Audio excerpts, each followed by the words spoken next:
So we start context-free grammar, languages, and system automation.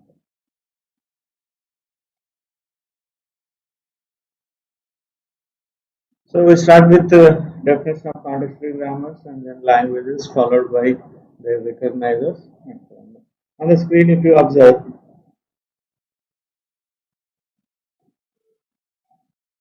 S to A, there is a symbol arrow mark. S to A, B, B, then A to A, S, B, B to A, B. And below that, look at this. I am starting with S and there is a symbol double arrow, double lines, and S2. S is the next step. S is replaced with AB, where in the above I have S produces AB. This I'll call produces or gives. S gives A, or S gives AB, or S gives BB. Now S has given AB. Now in this AB, I am going for A. So A gives either AS or B. I have used AS. So AS. Now I have taken B and I have used B to A. B gives A. So in place of B, I am writing A, and then AS is copied as it is. And once again, I am using in place of S, I am using in place of A, I am using B. So A gives B also. So similarly, so I'm continuing in that manner, and finally what you see is all lowercase letters. Usually lowercase letters are called terminals. Terminals are alphabet. So I'm getting a string of terminals. I'm replacing only the variables or uppercase letters. So this is called a derivation. That means I'm starting from S and I'm getting a string of terminals, or I'm getting a string, let us say string. So S2 BBA and another derivation, one more derivation. That means starting from S I'm getting some strings, and what I'm using is for replacing the variables I'm using these rules. These are called rules. So now I'll introduce what is context-free grammar. A context-free grammar is a four tuple VTSP. Some people will write VTPS, but don't matter. Doesn't matter as long as you are clear with your definition. So V is set of variables or non-terminals. And T set of terminals. Some people will call it as alphabet also. So you can have V, sigma, PS or SP. S is a special variable which is called starting variable. Usually the variable for which the productions appear at the beginning is treated as, if S is not present, some people will start their productions, their rules with the A2. That means A is your starting variable. Unless otherwise there is no ambiguity, S is going to be the starting variable.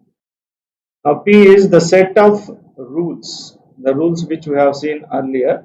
It's called the set of rules, and in context-free grammar, rules will have a format where on the left hand side of the rule, this is called rule or production, whatever you can say, rule or production. So on the left hand side, you will have only one variable, an element of or a non-terminal, and on the right hand side you can have anything, mixture of variables and terminals. So that is the rules status. An example, the previous example I have shown. So either a context-free grammar can be specified like this by writing all the rules, and usually I write the rules of the starting variable at the beginning. If S is not present, then whatever the variable with which I start my productions, writing my productions, unless otherwise specified, that will become the start variable. So I have now three variables, and this is a combination of three productions, S to A, and S gives AB, and S gives B. So this is a combination of two productions, and this is a combination of two productions. Or you can say like this, or you can list out all the parameters. What is V, then what is your T or sigma, then what is your starting variable, and what are the rules of the production. I will say a string X. String means it is always a string of terminals or concatenation of 0 or more terminals or alphabet symbol. Is said to be derived by a grammar G. Grammar means in this context I always mean it to be context free grammar. There are other grammars which we will discuss later. Right? Now as long as this discussion continues, grammar means it's a context free grammar. If you start from S and you reach a string of terminals, the grammar I am using is G. So as long as there is no ambiguity, you can avoid this G. If you are working with the 2 or more grammars, then you can say with which grammar you are making this derivation. And star will tell you 0 or more productions. So X is derived. So you start from S and apply a sequence of substitutions from the productions of the variables, and then you keep on applying until you get a string of only terminals. Then language generated by a grammar is nothing but the set of all strings derived by the grammar.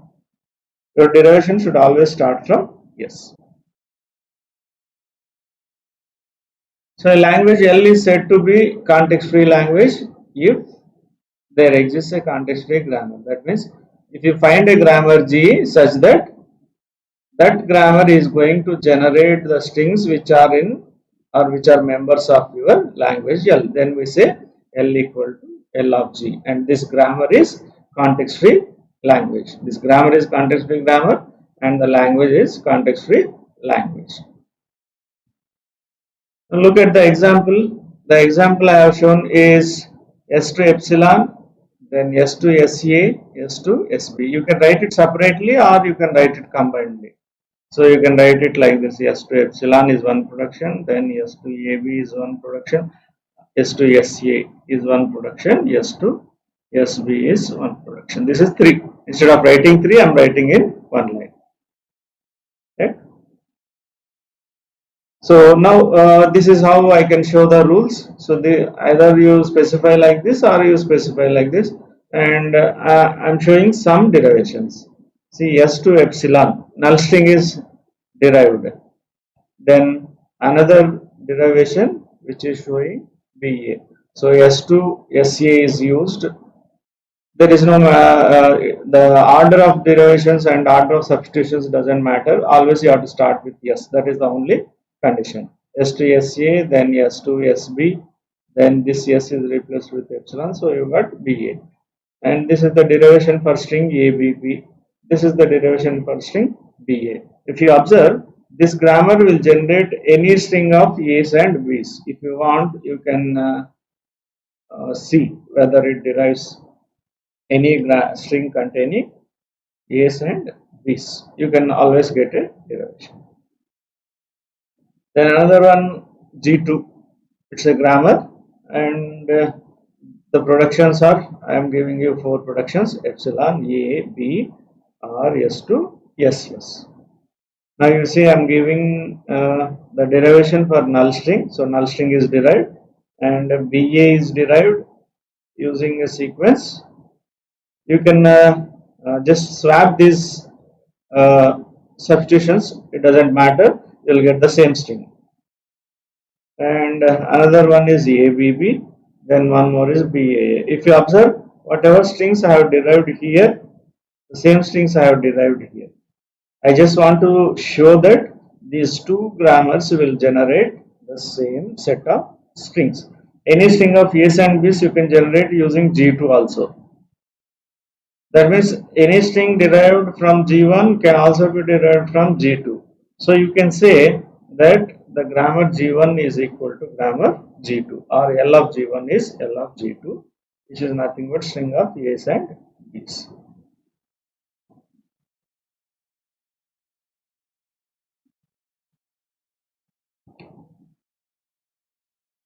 Another grammar. Look at the grammar.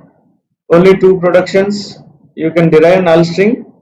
You can derive null string, or If at all you want to apply some production, then only production you can apply is ASB.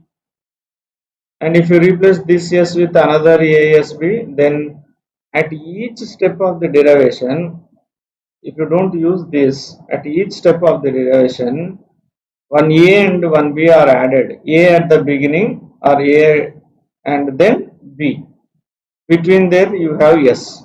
When you want to stop your derivation, you can go for S to epsilon. Otherwise, if you use this one time, one A and one B will be added to the string like this. One A, one B. Suppose this is replaced, these two will be as it is, this A and this B. Then one more A and one more B will be added.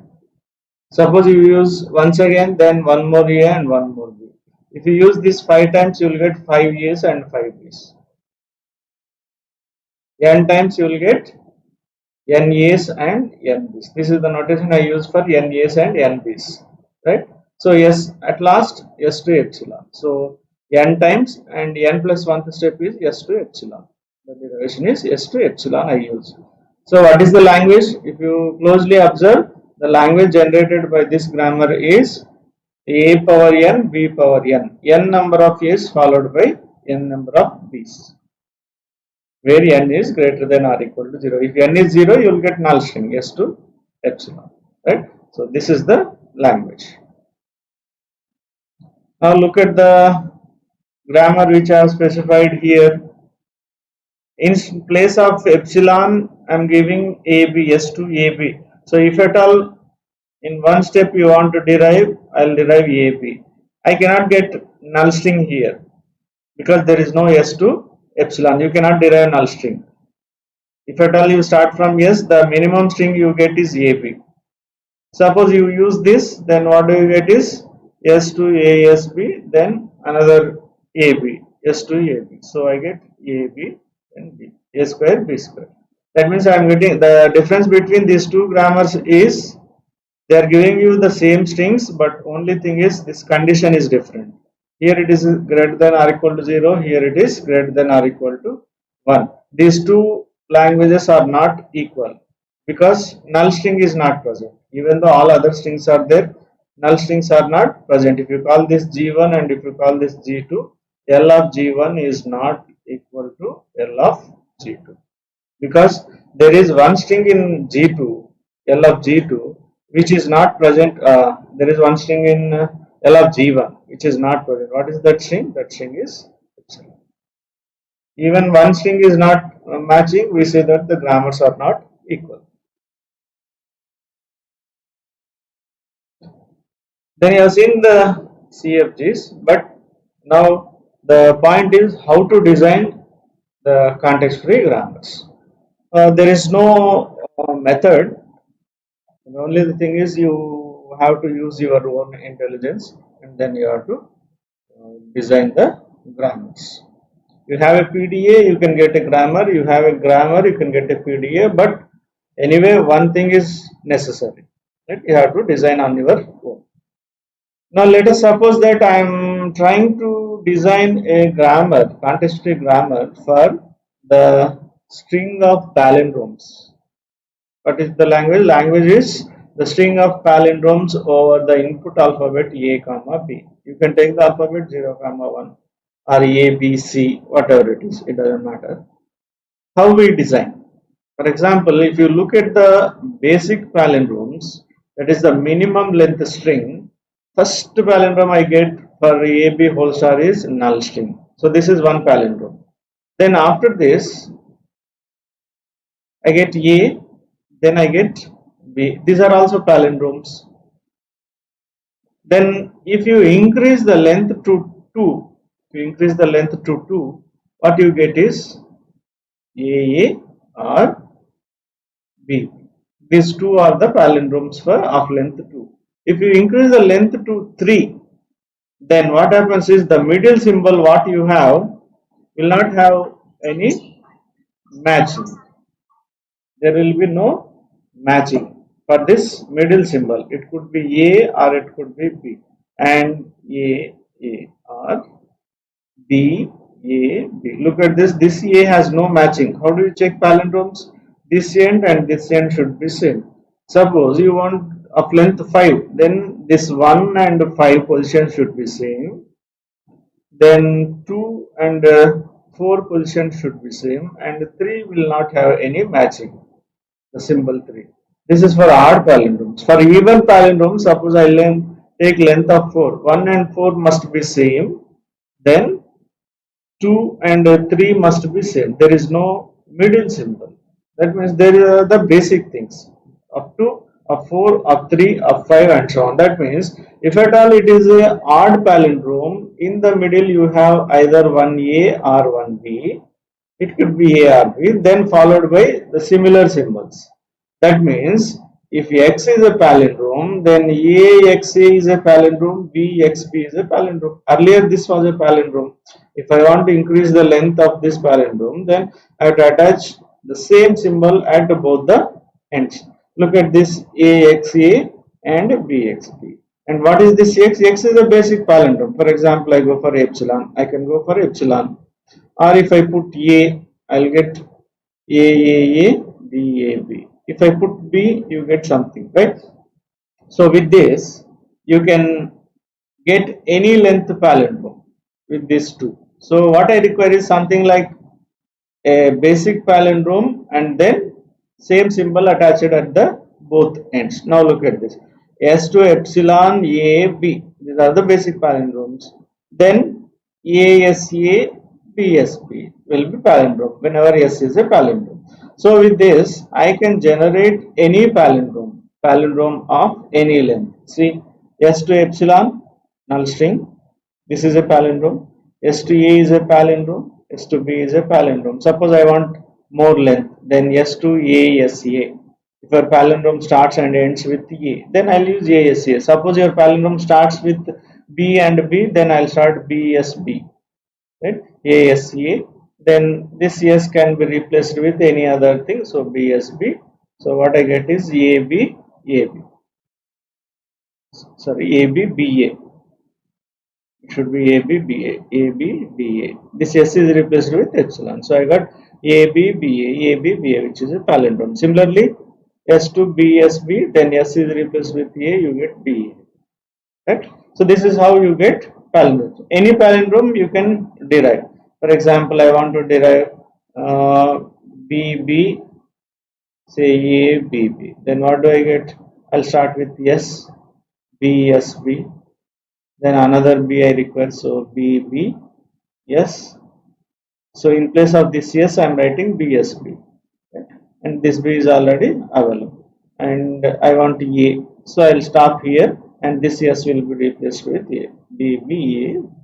This is how I get the palindrome BBA, BB. So you can get any palindrome using this. I'll go for a bit more advanced or more a little bit more complicated than the previous one. Non-palindromes. That means the string should not be a palindrome. That is L dash. If previous one is L, now this is L dash.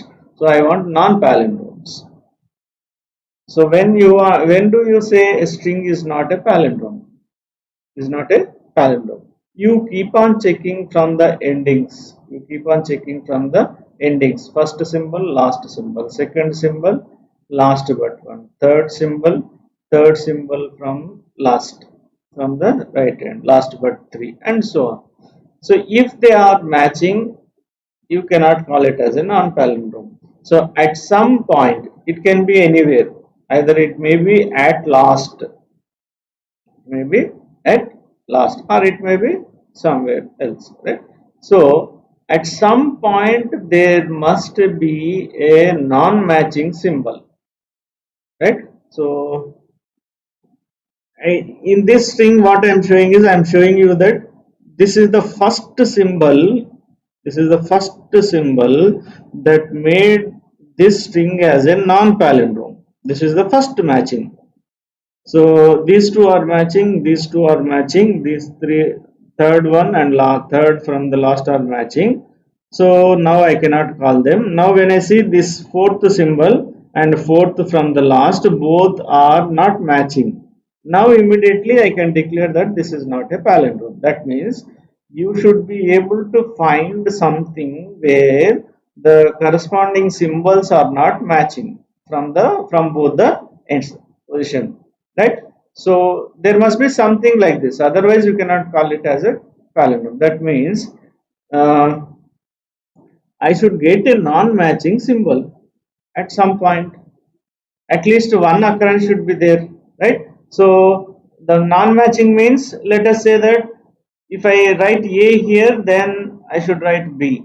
If I write b here, I should write a. So I require this, and there must be at least one of this kind. It can be any number, but one of this kind must be there. So a b b a, and in the middle, once this is matching, now inside this it can be a palindrome, it can be a non-palindrome, or whatever it is. So this can be anything, any string. Now you can call this entire thing as a, now you can call this entire string as a non-palindrome because of this single one, right? So as soon as I get this, I declare that this as a non-palindrome. So I require at least one of this. Then this can be anything. So in between you can have any string of a's and b's, and minimum length is null string also. Minimum length string is null string, right? For this it is ab or va, and this can be matching. Now look at this. You can get ASA, BSB, but this S should be replaced with something which you should call it as a non-palindrome. So A and B or B and A at some point. If you apply this at some point, then you will get a non-palindrome. And once you apply this, in the middle you can have anything, whether it is epsilon or AA or AB, whatever it is, right? If you look at this, if you look at the derivation, look at this.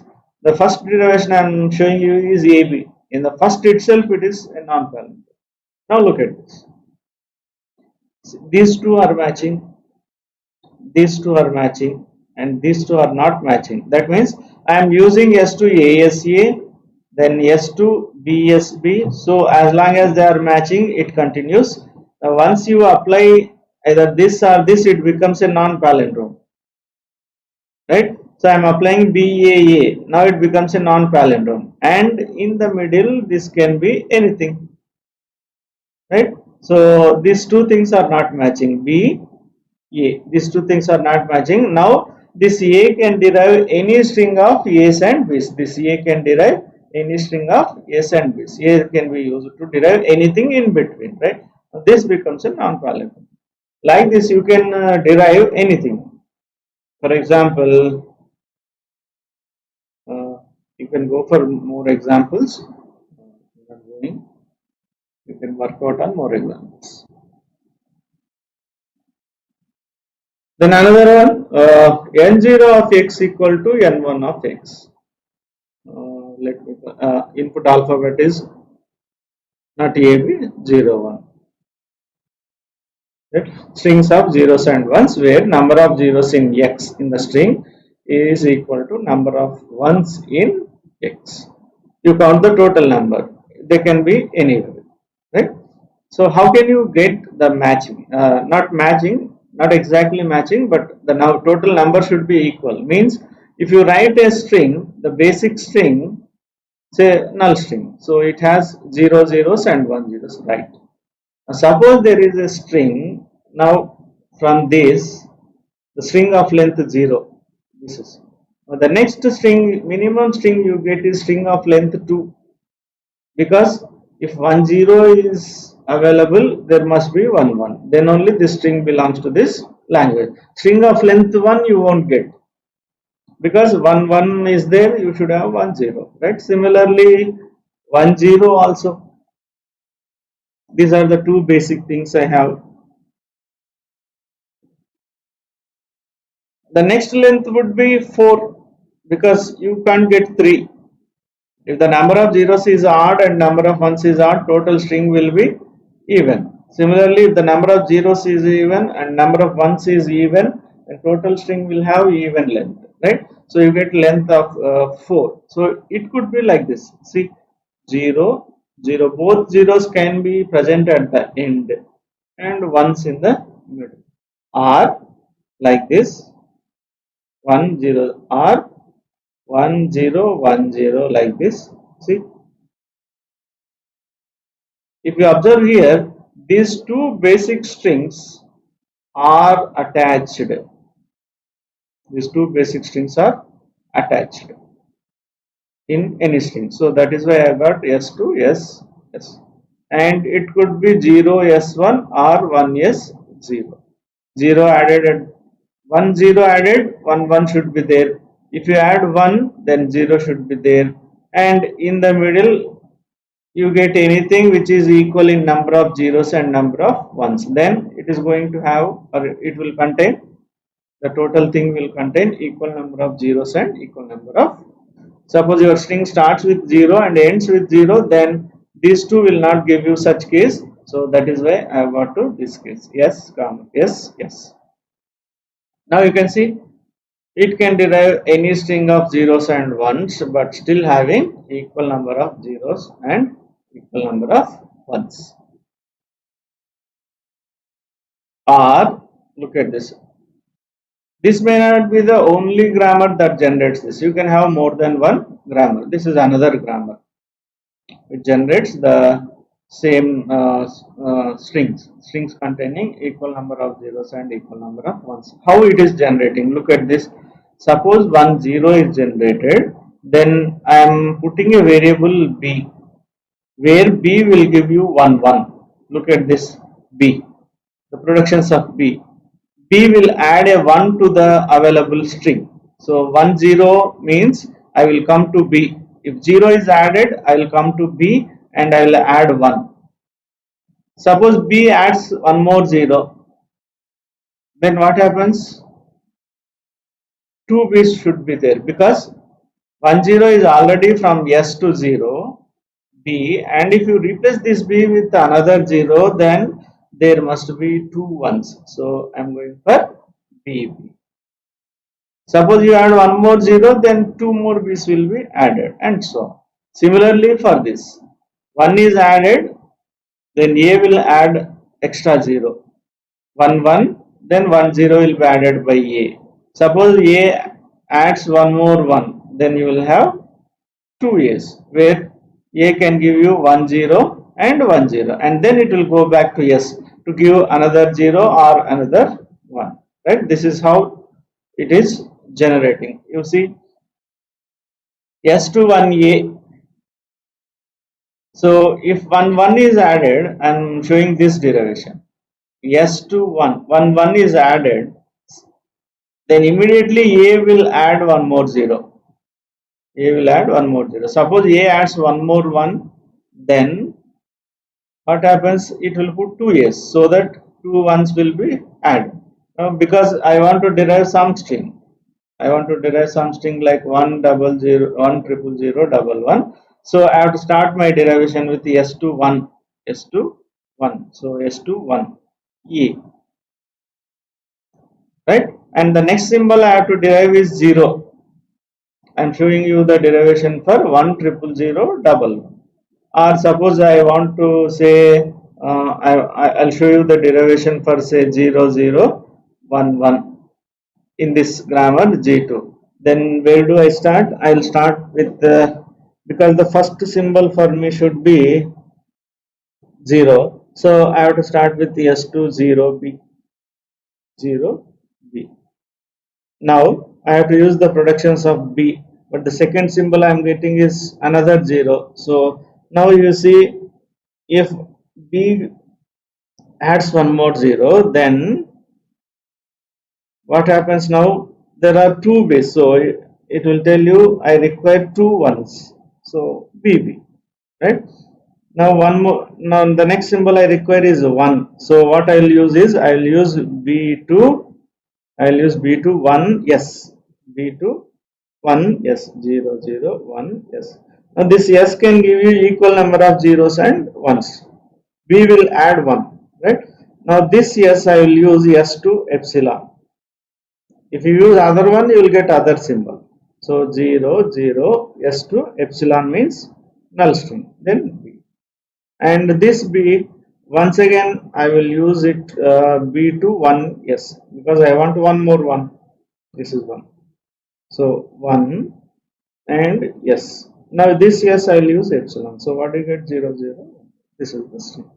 Now here also you can get the same thing in G1. For the same string I will show the derivation in G1. You see S2, because I want the initial symbol as 0, and last symbol as 1. I am going for 0 S1, and now I want one more 0 and one more 1. So I will use, in place of this 0 I will use 0 S1. 0 S1 is now, this S is replaced with 0 S1 and this one is earlier. Now what do you get? S2 epsilon. So 0 0. Even though the derivation and productions are different, you will get the same set of strings. So L of G1 and L of G2 are same. So G1 and G2 will derive strings of equal number of zeros and equal number of ones.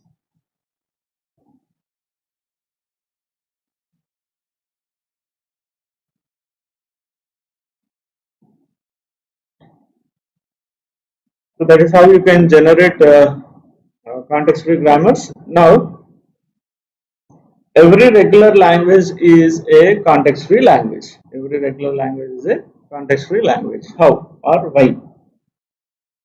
For example, look at this. Why means any regular language can be defined by a regular expression, right?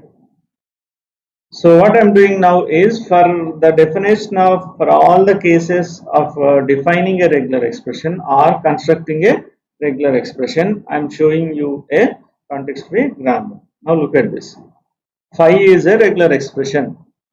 What is the language? The language is no strings. Language containing no strings. Then what is the grammar? V, T, phi, yes. Phi means there are no productions. There are variables, there are terminals, and there is a starting variable, but there are no productions for any variable. That means you cannot derive any string in this grammar using this grammar. So what is the language of this grammar? Phi. Language of this grammar is phi, and hence for phi there is a context free grammar. Now epsilon. Second definition says epsilon. When you go for epsilon,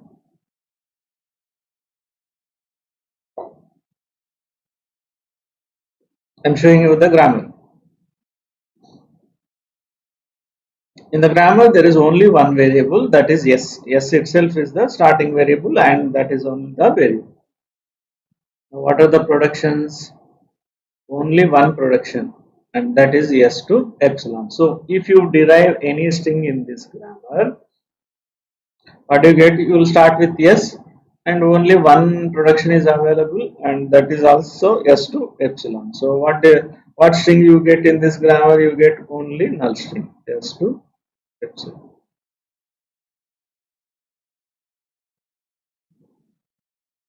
S to epsilon.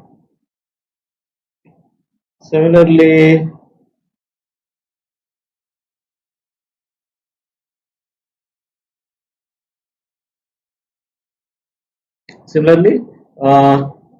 for all input symbols A belonging to the alphabet, A is a regular expression, and the corresponding language is containing only one string, that is A.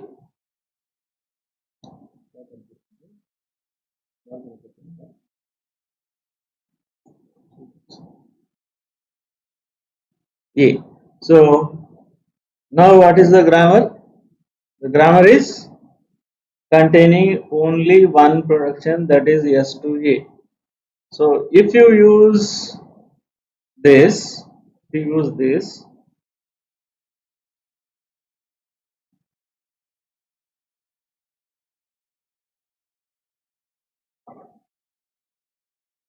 so if you use this production, you will get only one string.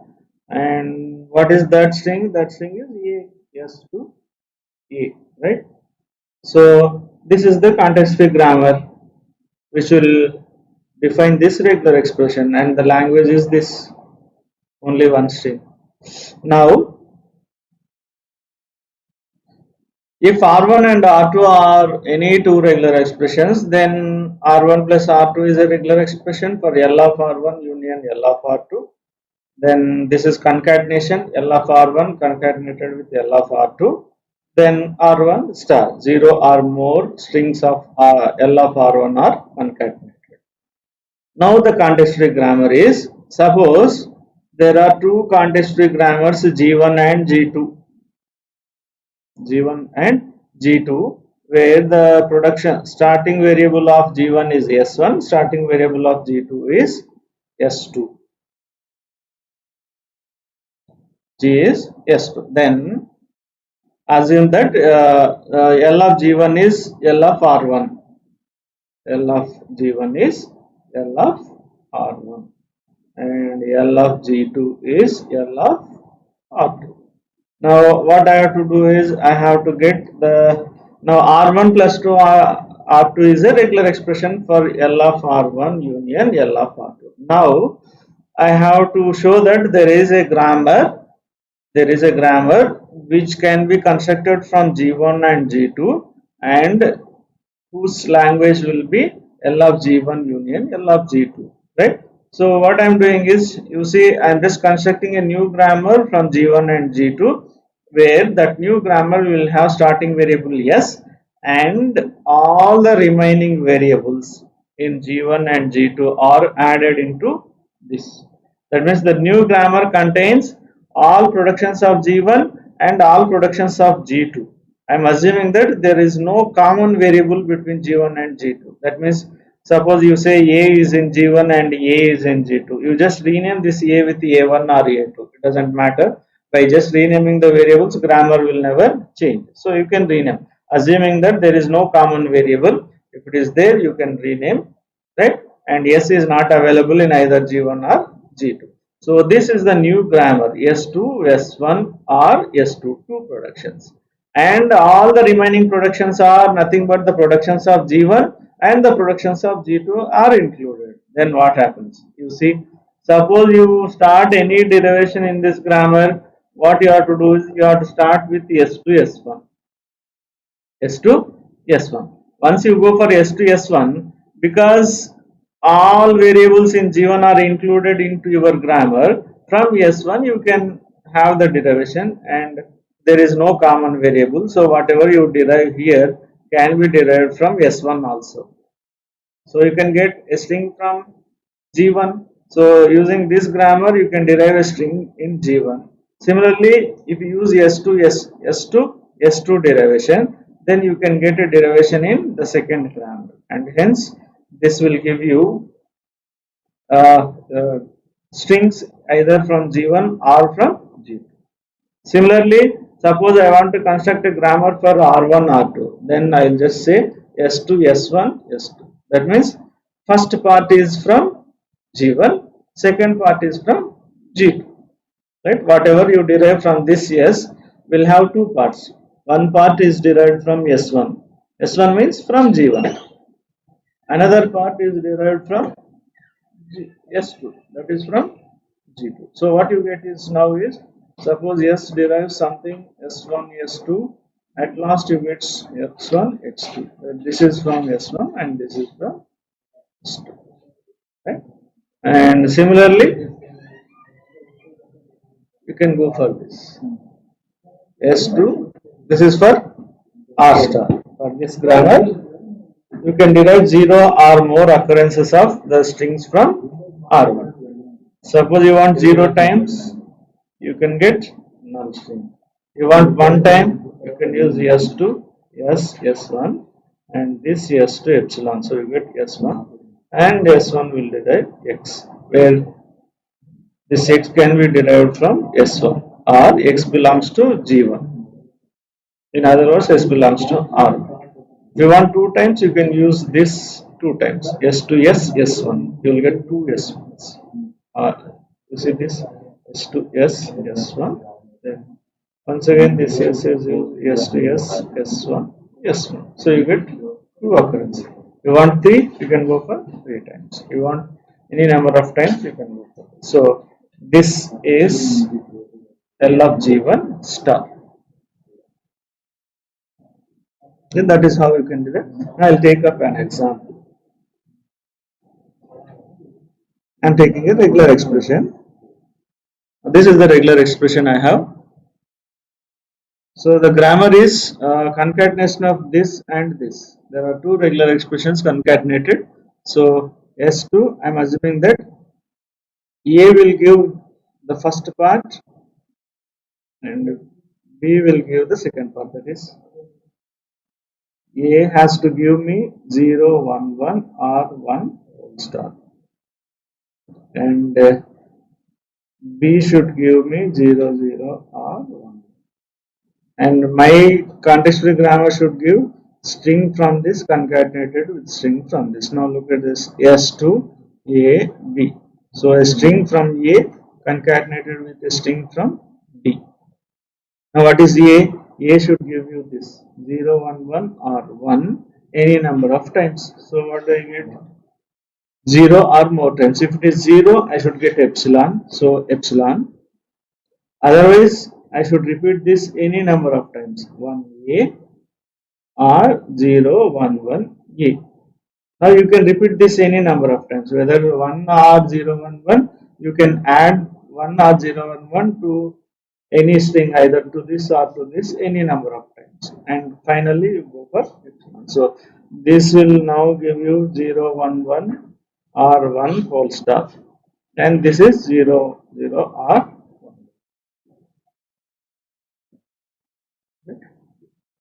now another example. I'm still simplifying.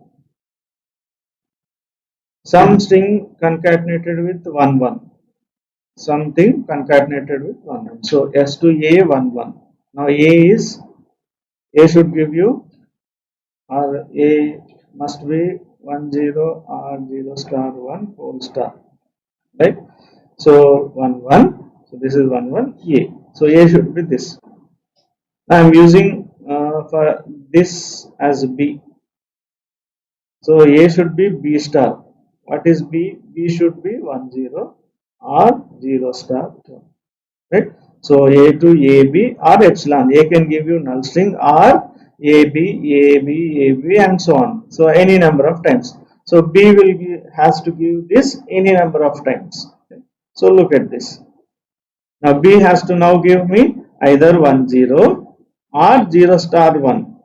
For 0 star 1 I am using C. 0 star 1. C. Now C should give me 0 star 1. 0 star means 0 any number of times. So 0C, 0, 0, 0C, 0C. Suppose this C is replaced. Suppose you want 2 zeros, you can go for 0C, then 1C, once again 0, 0C, and so on. If you go on like this, you get 0 star.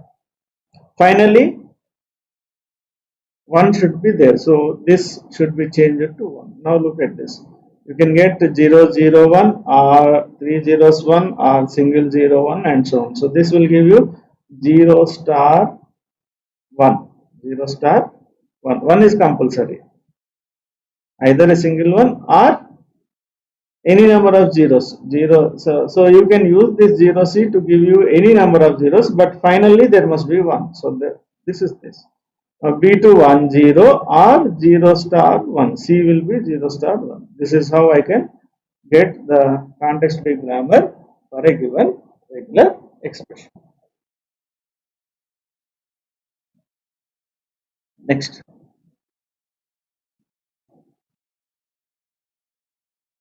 I am writing directly.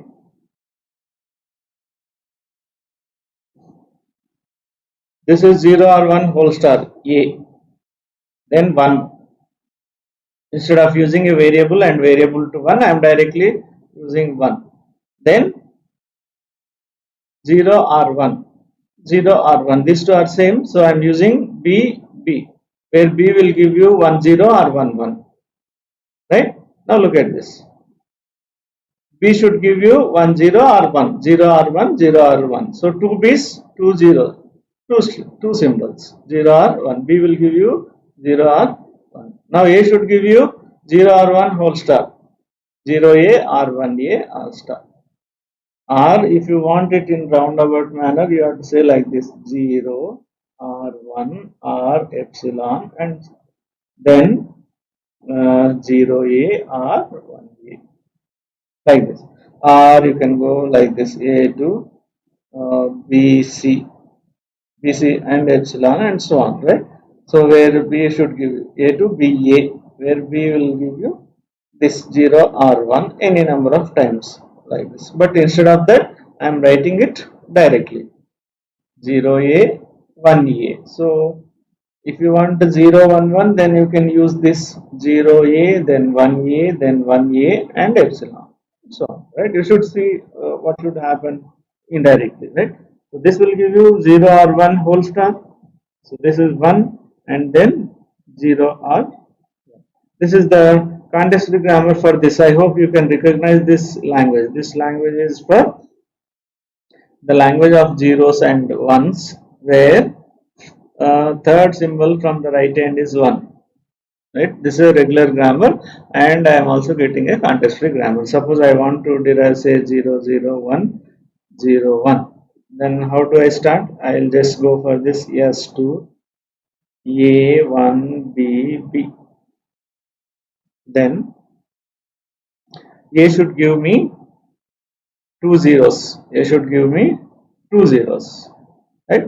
So how do I get 2 zeros for A? For A, I am replacing 0 A. So 1 B B. Now this A, I want to get one more 0. Right? So I get 0. So once again this A is replaced with 0 A. 0 A.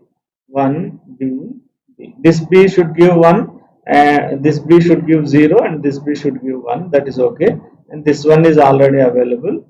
So this A should not be there. That means I will use A to epsilon. Epsilon, or you can use A to 0 comma 1 comma 0 A 1 A and so on. So A to epsilon. So I give 0 0. Epsilon means null string. B 1 B B. And for this B, I'll use B2. I want 0, so I'll use B2 0. So what do you get? 0 1 0 B. And for this B, I'll use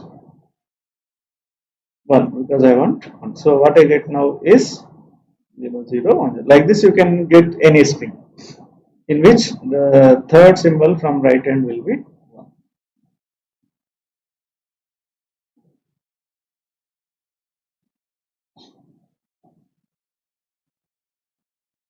Now I want to generate context free grammar for the strings of zeros and ones, in which number of zeros is not equal to number of ones. Earlier we have gone for equal to, number of zeros equal to number of ones in the string. Now it is number of zeros not equal. When it is not equal to, you can see that either number of zeros will be greater or number of ones will be greater. In this language, the strings can be partitioned into two divisions. In one division, you will have number of A's more, and in one division, you will have number of ones more. So, my language L is the union of two languages. One language in which you have number of A's more, another language you have number of B's more. So any string in this language either will be present here or it will be present here in L1, or it will be present in L2. If the number of A's are more, then it will be from L1. If the number of B's are more, it will be from L2. Equal to is not present. So my strings in the language are either they should have number of A's more or number of zeros more, or they should have number of ones more. That means variable A will give you all strings in which the number of zeros are more than number of ones, and B will give you, B variable should produce all strings in which number of ones are more, right? So how it is written? Now for example, look at A. The first string with the number of zeros more is 0. Then you can have 2 zeros or 4 zeros or 5 zeros or whatever it is. So 0, another 0 can be added, another 0 can be added. But when you add 1, when you add 1 to A, then because A is giving single zero, when you add 1, then at least two A's must be there. That means two zeros must be there, so that it will give you 1 0 extra than 1, and that 1 can be anywhere, either it can be at the beginning, or it can be in the middle of two zeros, or it can be at the end of two zeros. So with this, what I am doing is, if at all a 1 is added, one extra zero will be added. That is what I am doing. So a will give you 1 0, or if you want 1, then there must be at least two A's. Then more than two A's can be available, but 1A will give you at least 1 0, right? And that one's position can be either at the beginning, or in between zeros, or after zeros. So if you do this, you will get all strings of zeros and ones in which number of zeros is more. Now same for B. Only thing is, number of ones is more. So if you derive any string from this grammar, you start from S, and either you go for S to A and start your derivation, or you go S to B and start your derivation. So if you go S to A and then derive something, this will A will always give you zeros more. So you will get number of zeros more. Suppose you start with this S to B and then continue, you will get number of ones more. So the strings from this language or in this grammar generates either more zeros or more ones. At least one more will be there, right? So that is how I have given context free grammar for n0 of x is not equal to n1 of x. So what we do is, we take a 5 minutes break and we will come back. After 5 minutes we will come back. Just let us take a break of 5 minutes and we'll come.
Welcome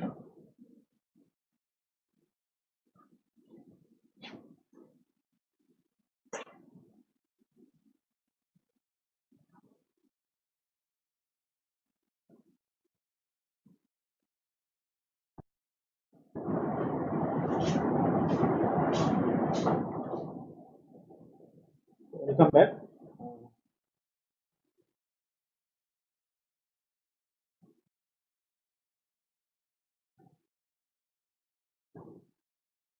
So this is what we have seen.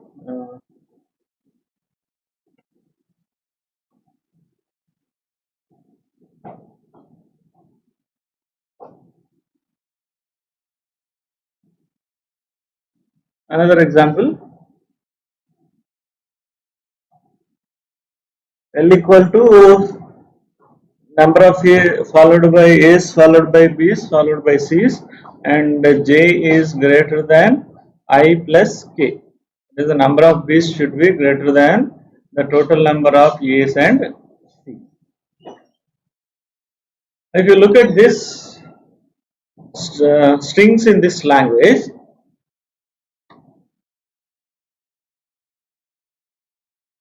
you can divide the strings in this language into three parts. Look at this. I number of A's, I number of B's, then some B's where it is greater than 0, and B's and C's are equal. So A power I, B power I, B power L, B power K, C power K, because your J is greater than I plus K. So this is greater than 0. At least one will be. Now your strings in this language are equal number of A's by and B's followed by some B's, at least one, followed by equal number of B's followed by C's. Right? Now look at this. This will give you A's followed by B's with any number. This you have seen earlier, A power n, B power n, and this is B power n, C power n, and in the middle we have some number of B's with at least one B.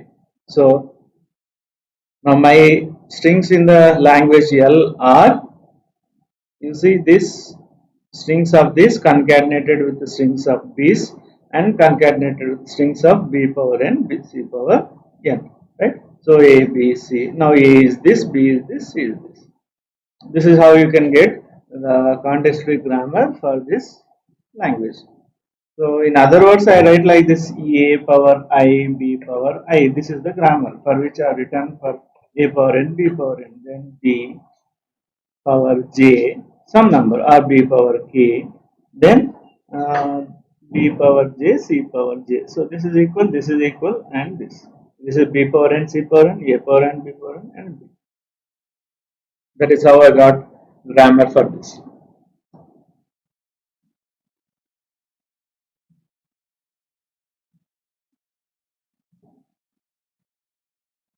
Now, as I said, every regular grammar is a context-free grammar. I have been given a FA and I want to get the context-free grammar. So the way is, you can get regular expression from this FA and then go for the context-free grammar. But that is a roundabout manner. Suppose I am given FA for the regular language, then how do I get context-free grammar? Now look at this. V equal to Q, that is, the set of variables in the context-free grammar is equal to the states. That means one state is one variable. You can just use those names, or if you don't want to use those names, you can rename them and you can use anything. Suppose this is Q0, I'll make Q0 as yes.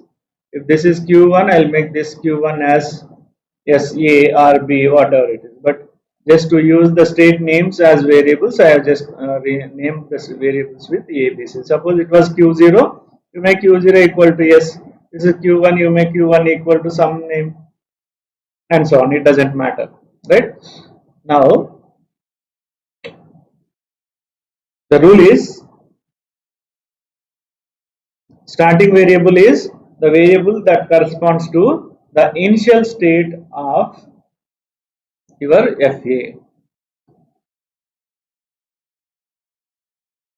This one, sorry.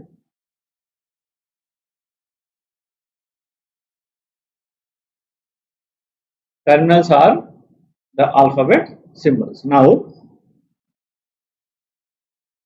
observe this carefully. A rule will be introduced A to AB. A to AB. A is a variable, B is a variable, A is a terminal. This will be introduced if the transition function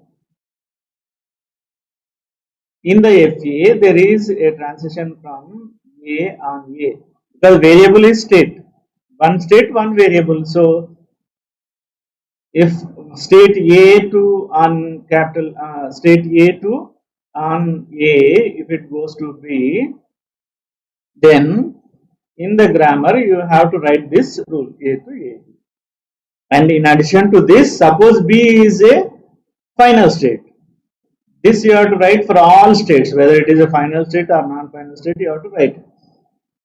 In addition to this, if B is a final state, then you have to introduce A to A, that is A to the terminal symbol A. So final state will give you two productions, whereas non-final states will give you only one production. Now look at this.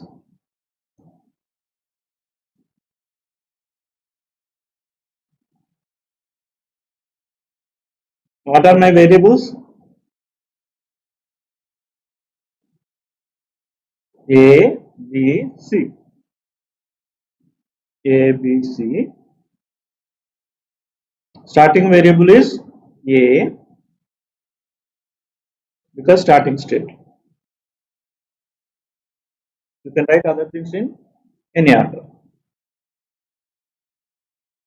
A on 0 is going to A. So A on 0 A. So what do you get? A to 0 A. That is what I will do. And A on 0, A on 1 is going to B, so A to 1B. Similarly, B on 1 going to B, so B to 1B. B on 1, B on 0 going to C, 0 C. Now C is a final state. C is a final state. So it says B to 0 should be added. So B to 0. Because C is a final state. Similarly, C on 1 is going to B. So C to 1B. And C on 0 is going to A. So C to 0 A. So this is your grammar for this FA. Now let us see 11010. This is the string. Now I have given this string as input to the FA, and if you see the path, A on 1, B, B on 1, B, B on 0, C, C on 1, B, B on 0. See, this is the path. In the grammar, you see, because that is why I made the starting variable as the starting state. So I have to start in the grammar, I have to start from the starting variable. So A on 1 going to B, I will use A to 1B. A to 1B. If you use this, you don't get this string, you get some other string. Right? A on 1 going to B. Then B on 1 going to B. B on 1 going to B. So this B is replaced with 1B. Next B on 0 is going to C. So this B is now replaced with 0C. 110C. Now C on 1 is going to B. So this C is replaced with 1B. 1B. Right? So 110, then 1B. And this B is replaced with 0C. But this is the final state. So when final state is there, B to 0 is added. So B to 0 is added. So B to 0, this one. B to, that is why the final state will add this. So it will end at this point, right? You can show for any string.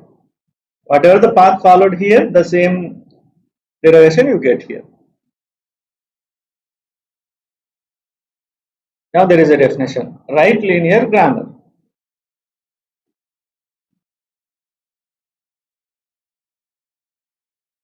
A grammar, context-free grammar. A grammar is right linear if the productions will take these two forms. On the right hand side of the production, you will have only terminals. You have only terminals. Or you will have terminals followed by a variable.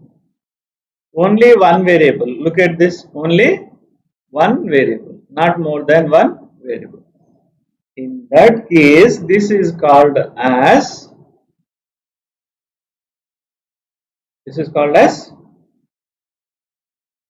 right linear grammar. Now left linear grammar.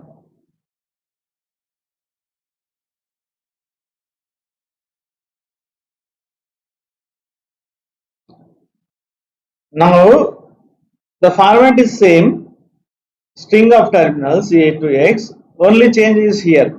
Now the variable is appearing before the terminal string. Here the variable is appearing after that is right side, after the terminal string, here before. So if it appears after, it is right linear grammar. That means the rightmost one is the variable. If at all there is a variable, it will be the rightmost variable. That is right linear grammar. Only one variable, not more than one is allowed. And this is left linear grammar, right? Now what is a regular grammar? A grammar is regular if it is either right linear grammar or left linear grammar. You cannot combine these two, right linear and left linear, and you cannot. So this is a regular grammar. So whether it is a right linear or left linear, then you call it as a regular grammar. Now earlier we have seen FA to context-free grammar. Look at this FA to context-free grammar. What we have got is a right linear grammar. Look at the grammar. It is always, you always get a right linear grammar. Your variable A, only one variable, because your FA makes to one state, changes state. So on some input symbol. So before that you get a string of terminals, then one variable. So you get right linear grammar.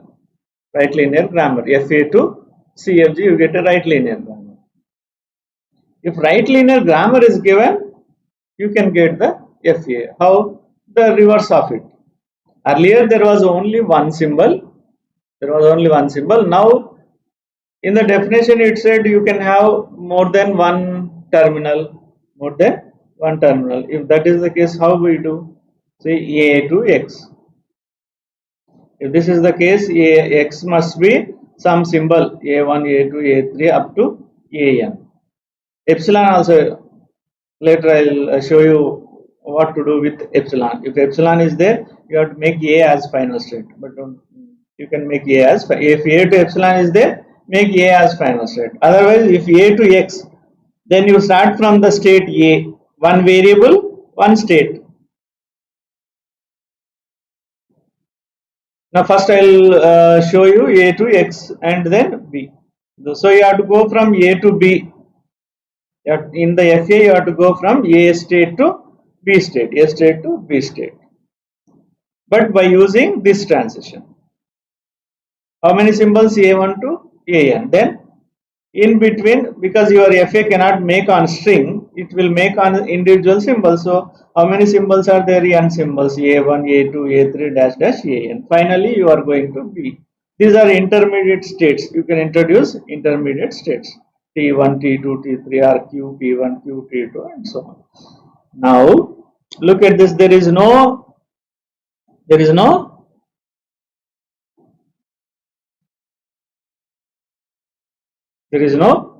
variable now. Then where you have to go? A1, A2, A3, AN. There is no variable, so you go to final state. A to final state. This QF is a final state. It will see an example. Then it is going to be clear. So I have been given a regular grammar and I want to draw the FA. So starting state will be the state that corresponds to the variable S. Right? Next, S to XA, S to XA, S to A. You have to go to S to A, S to state A. One variable, one state. For variable A, state is A. For variable S, state is S. Because this is the starting variable, this should be my starting state. For variable B, you will have one more state. For C, another state. Right? So now I have to go to S to A, B. A is a production. So S to A and then B and then to A. So I am introducing a temporary state. S to A, S on A, X1. In state X1 on B, you go to A. This is equal to S to A, B, A. If you convert this back to linear grammar, you will get S to A, X1. X1 to BA. It is same as S to A, BA. That's all, right? So there is nothing, no more tricks here, right? S to A, then X1 on B goes to A. Similarly, S to BB. So S on B goes to state B, state B. And I also said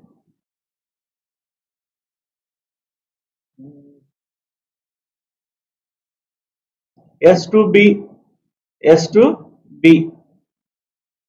There is no variable. So what should I do? I should say S to B should go to final state. This is the final state I am introducing. QF or XF or whatever it is, or you don't name 1, 2, 3, you can use, right? This is final state. So S to B. So I am coming to final state. Then what about A? A to BA. So you have to go to A on B should go to some state. A on B should go to some state. Then on A should go to final state because there is no variable. So A to B, A on B, X3, X3 on A, you go to final state. Now A to BC, B is a terminal. So A on B goes to C, A on B goes to C, right? Then B productions, B to AS, B on A goes to S. Then B to BB, so B on B should go to B. B to AB, B, that means B on A should go to X2 and X2 on B to B. So B to A, B, B. Similarly, C to A, B, A, C. Now C to A, B, A, C. A, B, A. Then C to A, B, C to A, B. A, this is C to A, B. Then C to A, B, A, C. Then A to B, C. This is what I have. So you can, it's very easy, right? Write linear grammar to FA. Then suppose somebody asks you to convert FA to left linear grammar.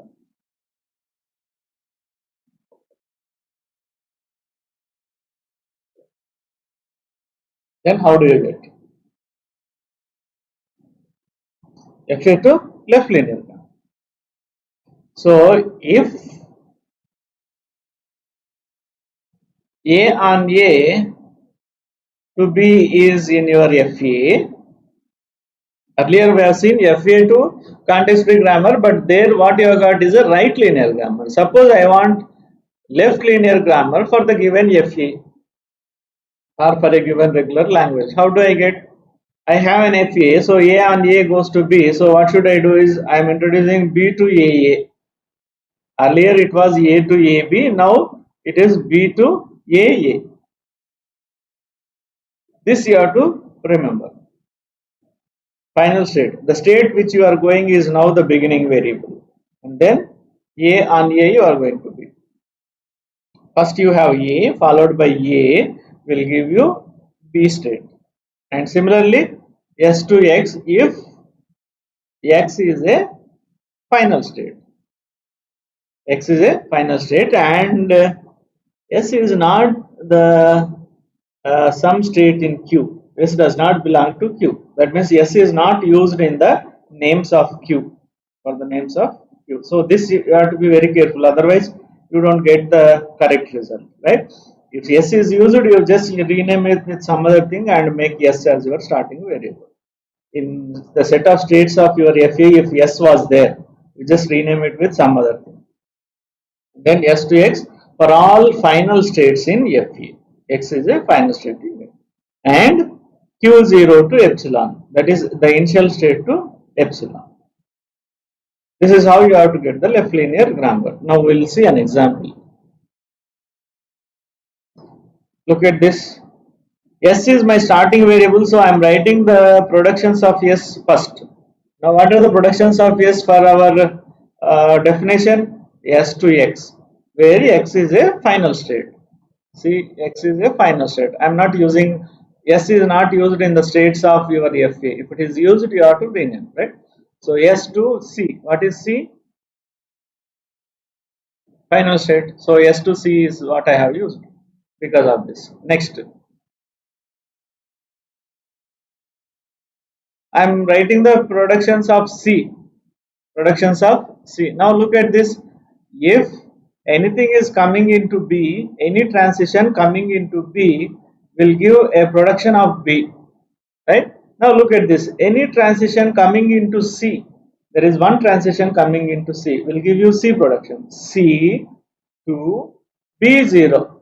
B0 is C. You can you can pronounce like this. B0 is C. B0 is C. Similarly for B, any transitions that are coming into B, you just check what are coming into B.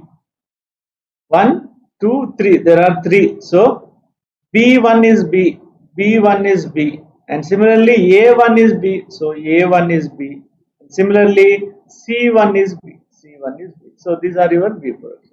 If you see for A, there are 2. So A0 is A. And similarly C0 is A. And A to epsilon is added because C is your starting variable. Look at the definition. C is your starting variable. So Q0 to epsilon is added. Now you see what happens. If you look at the string, let us say 0, 0, 1, 0, 1, 0. 0, 0, 1, 0, 1, 0 is given to this FA. What is happening here is A on 0, A on 0, A on 1. So this is the path it has followed and it has ended there. Right? It has accepted. The string is accepted here. Now this string should be generated by your grammar because you said grammar and FA are same. Or for this FA you are generating the, or you are getting the left linear grammar. Now you see S to C. C. Earlier your derivation and acceptance of the string are following the same path in right linear grammar. Look at this. In the right linear grammar, your derivation and your path in accepting your thing are giving you some resemblance, or they are following on same manner. But now in left linear grammar, the accepted path and the derivation will be in reverse. You see S to C. C is reached finally. Now S to C. What is C? C is nothing but B0. See B0. C is nothing but B0. Right? Now you get 0. That means you get in reverse. Your string will be derived in reverse. Right? Next, what is this B? Is C1. Look at this. This B is C1. So C1. This B is C1. Now what is C? B0. B0. I will use B0. C to B0. C to B0. Now what is this B? This B A1. So this is, I will use in place of A, I will use A1. B to A1. If you use B1, you get different string. But that is a different matter. But for this string, I am showing this B is A1. Then what is this A? A0. Then what is this A? A0. Then what is this A? Nothing. Before this, nothing. So A to epsilon. A to epsilon. So this is what string. You get the string in reverse. The derivation is in reverse. Right? And two more examples. I have two final states here. So I am using S to C and S to E. Remaining things are same. What is C? B1 is C. So C to B1. What is E? D0. E to D0. Then what is B? A1. B is A1. Then what is D? A0. D is A0. Then what is A? A0, A1. A1, A0. And because this is starting state, epsilon. Similarly for this also.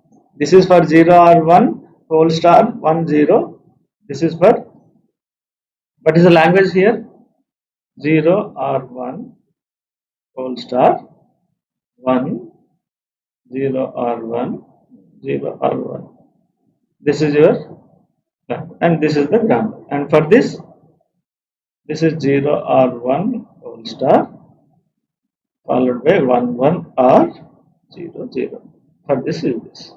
So this is the FA and this is the left linear grammar. If you want, you can get the right linear grammar for these things, right? As per the definition.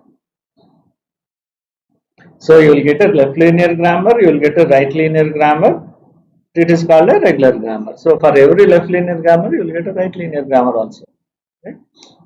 Now we can also convert left linear grammar to right linear grammar. Why we want to convert means actually left linear grammars are they will give you some problem while parsing. It's a different subject. In compiler design you will get parsing and some other things while processing the strings, and while recognizing the strings parsers will help you, and these left linear grammars are going to be a problematic for the parsing.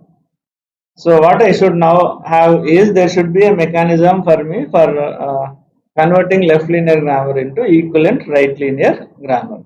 For applying this procedure, this is the condition. What is the condition?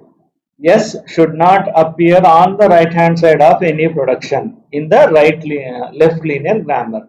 If there is a left linear grammar in which S appears on the right hand side, you cannot apply this procedure.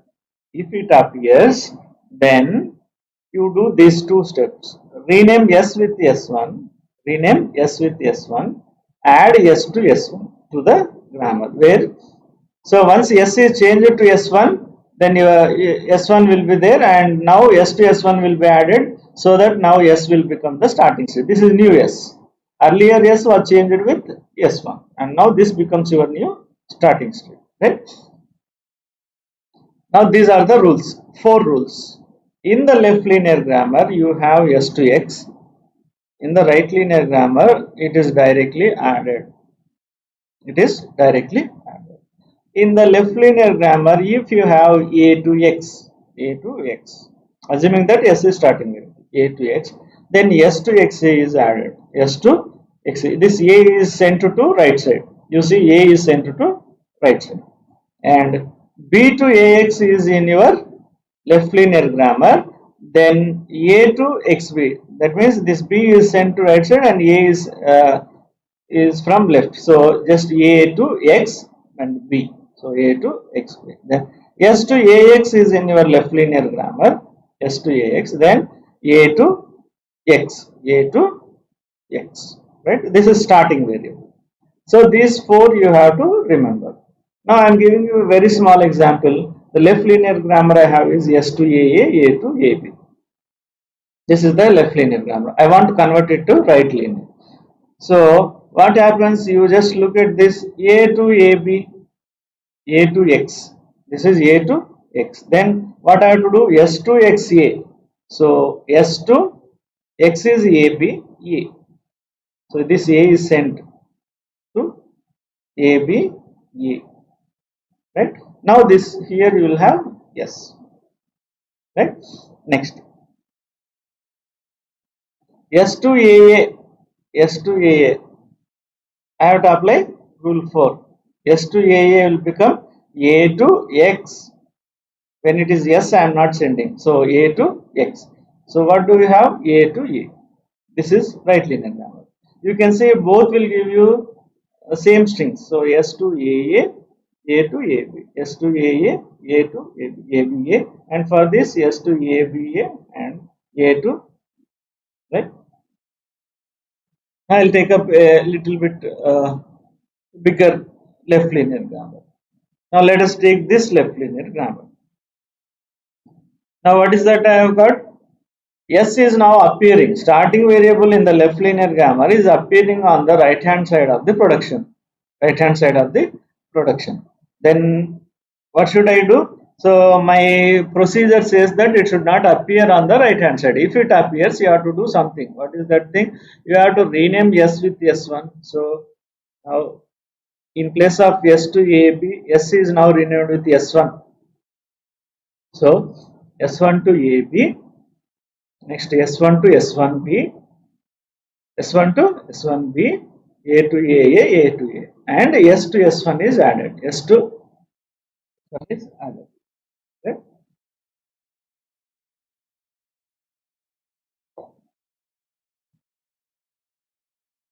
Now this grammar should be converted, not this. After making modifications, now you can apply. See, I'll write first S productions because so any on the right hand side if you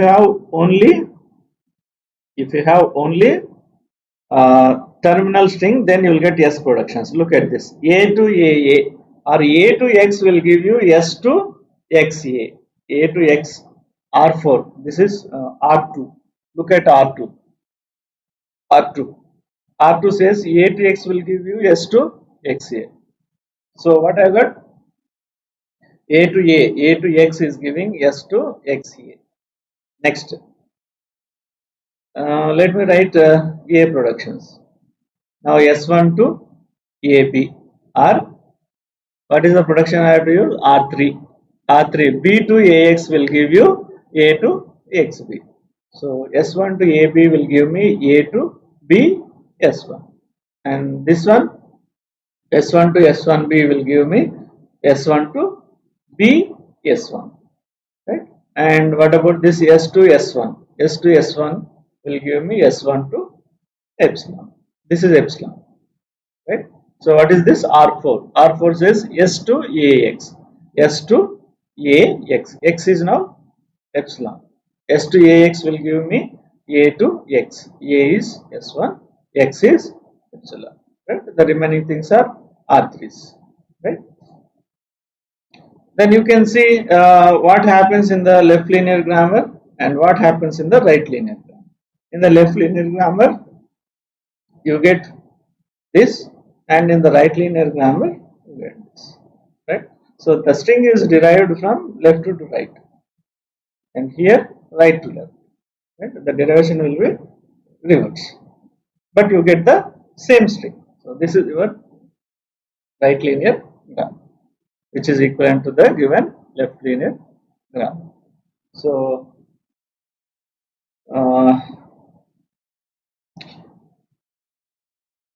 okay, I'll introduce what is derivation tree, and then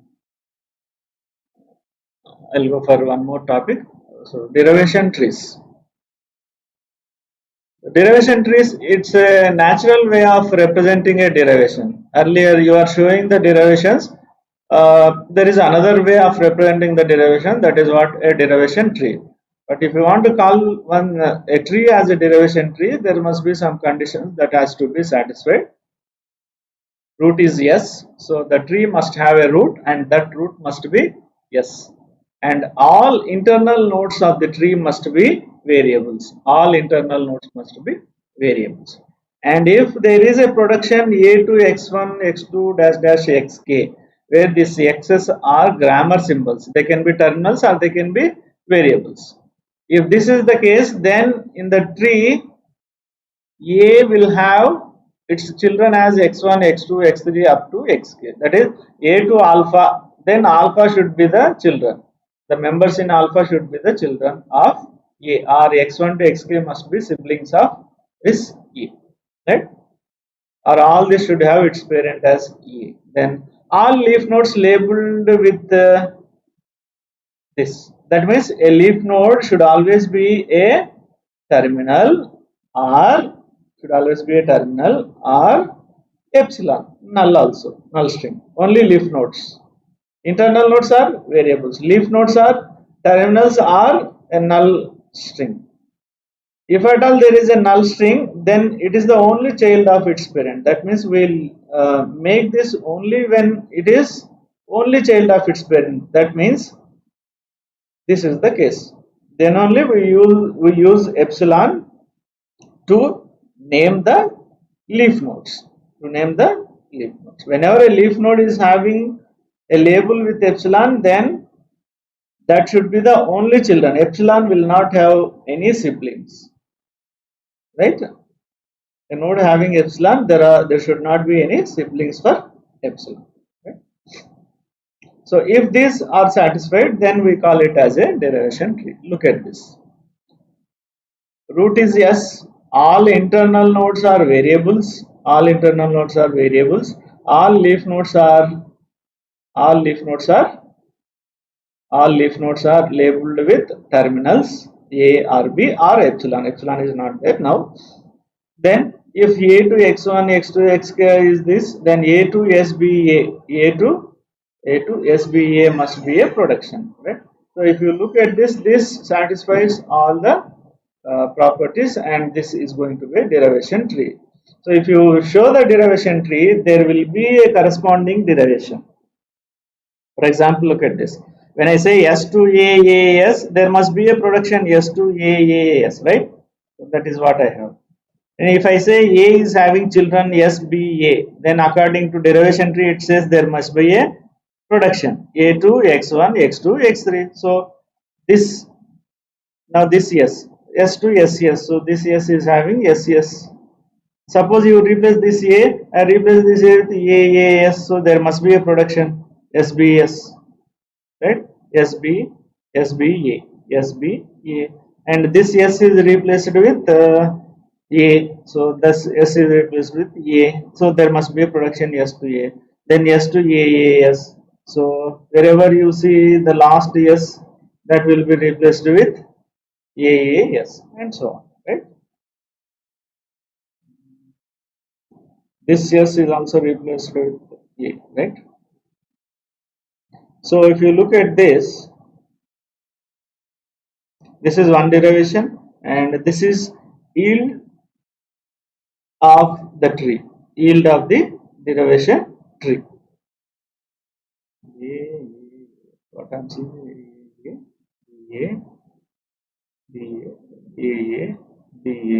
right? You follow this, you will get at some point, right? Now look at this. Yield of the derivation tree is nothing but the concatenation of the nodes of the leaf or nodes of the leaves, right? Leaf nodes. The labels of the leaf nodes concatenated from left to right. So from left to right, the order is important. A leaf nodes. A, B, A, B, A. That is the yield of the derivation tree, and this is the corresponding derivation. This is the yield. This is the yield of the tree. This is the derivation tree, and this is the corresponding derivation. That is how you can show the derivation of a string and a derivation tree, corresponding derivation tree in the graph.